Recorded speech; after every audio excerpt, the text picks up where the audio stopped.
So we got this entire modular versus real amp debate amongst guitar players right now, and everybody seems to pick a side. Except for me, because I happily play both in different situations. I have a Fractal FM9 in front of me, which I currently use for all the YouTube stuff that I'm doing, but over there, you can see it are different amps that I absolutely love. Now, last night I had a total revelation, and why in the world I didn't think of this earlier is absolutely beyond me, but there's a smart way to use the benefits of the digital sphere and the amp sphere in combination. When you think about it, both these things have incredible advantages.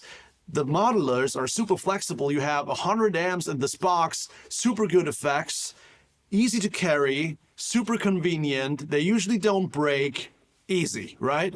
Amps, on the other hand, feel way better under the fingers. The amp in the room sound is undeniable, the feel is absolutely there, and the character comes through. And I found a way to combine both these things. I'm gonna play an amp right now, a real amp, and you're gonna hear stereo effects from my FM9 and my favorite speakers and my favorite mic positions, all the convenience from a modular. Listen.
So how did that sound to you? Sounded pretty good to me, quite different than when I'm using the modular alone without a real amp.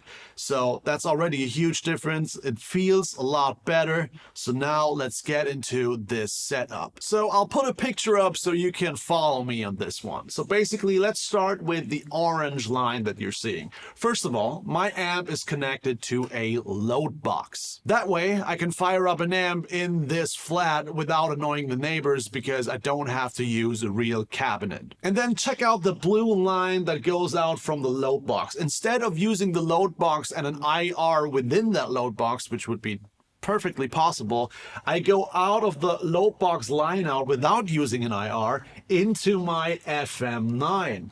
And within the FM9, I can then choose all my favorite IRs and speakers and mic positions of speakers. Why is that way better than just using the load box? Because the load box and the amp are a totally different setup. I would have to switch cables. I can only use one IR. And if I want to change IRs, I have to go over, get out of my seat, turn a couple knobs over there at the load box and use a different IR. And I have to do that every time I want to change sounds. But now that I'm going out of the line out without using an IR into the FM9, I can now use the cap block on an FM9. You could do the same with a Helix or a Quad Cortex, doesn't really matter as long as you have a line in on your modular. And then I can just use a cap block and use whatever IRs I choose, and I can mix them because the FM9 allows me to use more than one IR, which I typically do.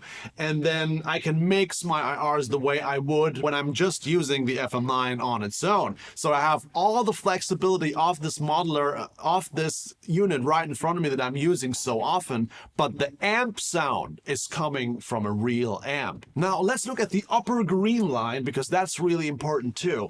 Out of the FM9, I go into the input of the guitar amp. Now, why do I do that? Because if you connect it that way, I can now use drives in front of the real amp coming from the FM9. I can use virtual drives if I need to.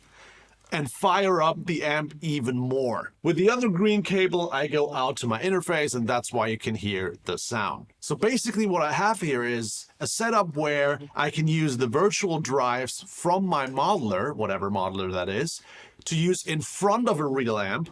And then I can use all the nice stereo effects, delays, reverbs, phaser, modulation, all these cool things without using the effects loop of the amp, you know, no tone suck, nothing. I can use stereo effects after the amp. And that is amazing because now I can change settings with my mouse or the FM9 in front of me.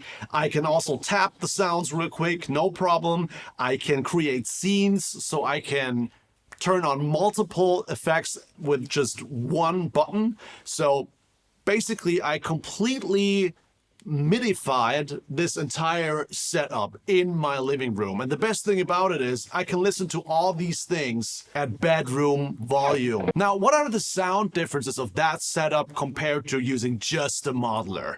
I can definitely tell that the gain structure from the real amp is way more grainy. It's a little bit more wild. It's a little bit more uncontrolled than an amp model in your modeler.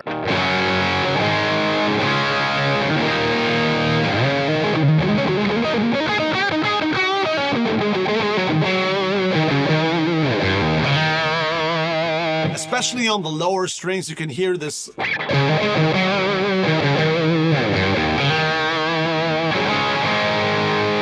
This kind of flubbiness going on. It's not as tight as the amp models in the modeler, and it's a little bit more uncontrolled, and you need to mix it in a little bit more after the fact. I can hear that already. Some of the frequencies are popping out. It's not as perfect sounding as using an amp block in the FM9.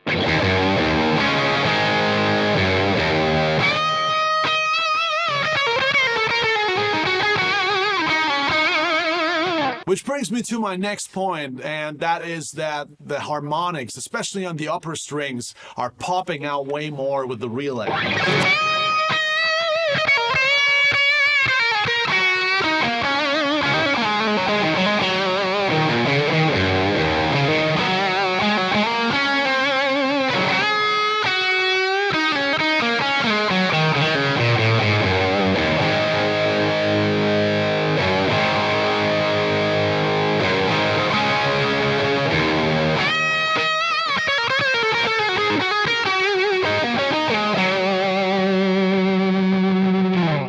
Beautiful. And that's a feeling I haven't had in a long time. But now I have the setup. It's right back in my life, and I love that. The third thing that I'm noticing is when I want to clean up my sound by rolling back the volume, one thing that I do all the time, with a real amp that works much better.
In one sound. That's amazing. And then obviously all the cool effects that you can be using. I mean,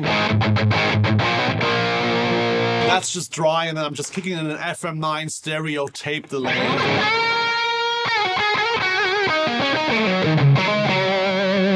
Basically turning this mono amp into a stereo rig. I think this is really the sweet spot if you have all these things available. Now, obviously, this is very important.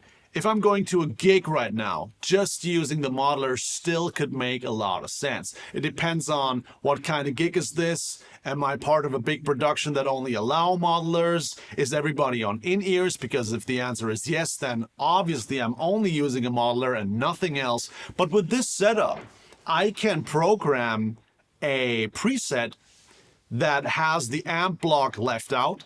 And if I need it back in, I can just, activate it, and the entire setup, the entire preset still works without an amp.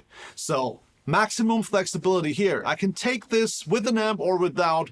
It absolutely works. And I can bring it back here coming from the gig, put it right here, and click 2 buttons, and we're back with a real amp.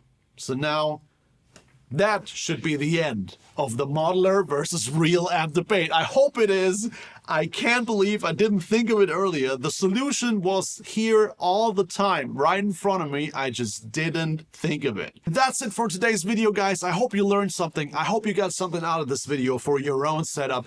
And I hope you enjoyed the tones, because if you did, I just released the brand new tone course. I link it in the description down below. Anything else that I forgot? I don't think so. I see you in the next one, guys. Bye.